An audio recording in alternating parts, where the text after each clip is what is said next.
कोल्हापूर जिल्ह्यातील हजारो लोक जिओ सिम पोर्ट करत आहे। त्याचं कारण हा फोटो पहा। एका हत्तीनीसाठी संपूर्ण जिल्हा रडतोय।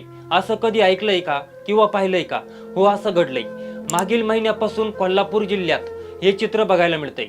कोल्हापूर जिल्ह्यातील शिरोळ तालुक्यातील नांदणी गावात महाराष्ट्र व कर्नाटक सीमा भागातील जैन समाजाच्या 748 गावांचा पुरातन मठ आहे। या मठात मागील 33 वर्षापासून महादेवी नावाच्या हत्तीनीचा सांभाळ करण्यात येत होता।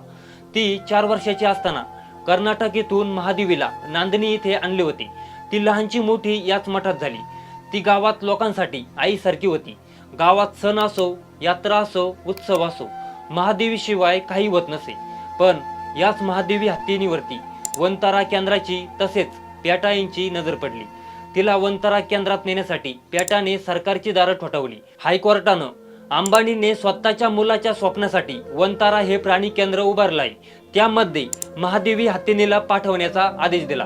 पण ज्या महादेवी हत्तीनीला गेली 35 वर्ष या मठाने, या गावाने तिचा आपल्या पोटच्या लेकरासारखा सांभाळ केला होता।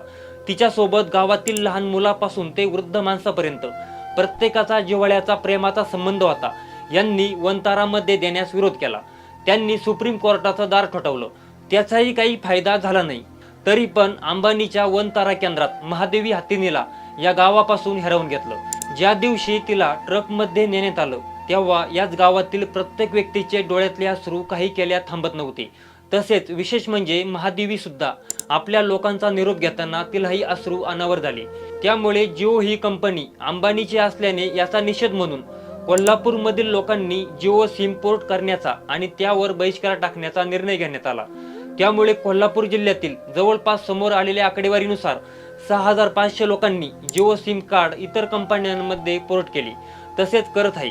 पण मंडळी, जी हत्तीन नांदणी गावाची आत्मा होती, तिला या गावापासून हिरावून घेणं योग्य आहे का? हे कॉमेंटमध्ये नक्की सांगा। तसेच वेद.com ला फॉलो करायला विसरू नका।